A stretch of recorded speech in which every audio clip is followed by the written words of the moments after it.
I am Kevin Simon from the Western Highlands Province, Mulbayar Lumusa District. I belong to the Maiwo tribe under the Apalka House, and my clan is the Kalka clan. Tonight I will tell you the story of how my village Pila came to be, from the days of the ancestors until today. So listen carefully, for this is not just a tale, it is the living heartbeat of my people. Long ago, before the name Pila was spoken, the land was wild and untamed. The winds carried only the voices of spirits, and the ground waited for its children. In the center of this silence stood the sacred stone cave, Kalka. Kalka was no ordinary stone. It was massive, dark, and alive with spirit. Its surface was rough like the skin of an old crocodile, and its shape rose like a crouching giant. The elders say that when the wind blew across it, the stone groaned like a man in pain. At night, flames flickered around it, though no fire was lit, and shadows moved across its face, though no one stood nearby. People feared Kalka. They dared not go close, for it was said that those who touched it without respect would lose their way in the forest, or fall sick, or hear voices that drove them mad.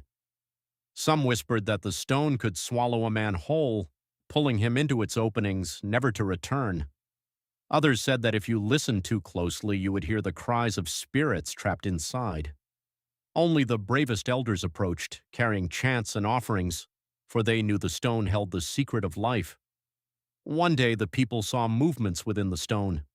From the right opening, a figure stepped forth, the first father. His body was strong like the stone, his eyes sharp like the eagle, and his voice carried the wisdom of the ground. From the left opening, another figure emerged, the first mother. Her spirit flowed like the river, her hands carried the warmth of fire, and her laughter was the song of life. Some say the mother was born from the father's rib, others say the father was shaped from the mother's breath. But all agree, both came from the stone, and together they became the first ancestors of the Kalka clan. The people trembled in awe. They saw that the stone was not just rock, it was womb, spirit, and ancestor. From that day, the Kalka clan carried the name of the stone cave, for they were its children. Unlike other clans, the Kalka were not born from land or water, they were born from stone. This made them different, unique, and strong. The spirit of Kalka gave them courage, resilience, and wisdom. While other clans drew their strength from gardens, rivers, or forests, the Kalka carried the fire of the stone cave itself. They became the heroes of the village, protectors of the people, and keepers of balance. When danger threatened, the Kalka stood first. When wisdom was needed, the Kalka spoke. When the village celebrated, the Kalka led the songs and dances. Other clans respected them, for they carried the fire of the stone cave in their blood. The elders taught, the right opening gave us fathers who stand firm like stone. The left opening gave us mothers who flow like water and nurture life. Balance was their gift, and strength was their inheritance. As generations passed, the great Maiwo tribe grew and divided into 3 houses, Apalka, Dakapka, and Krupp. Yet the Kalka clan remained distinct. They carried the fire of the stone cave, and their name was spoken with respect. The Kalka was known for their bravery. When wild spirits roamed the forest, it was the Kalka who stood guard.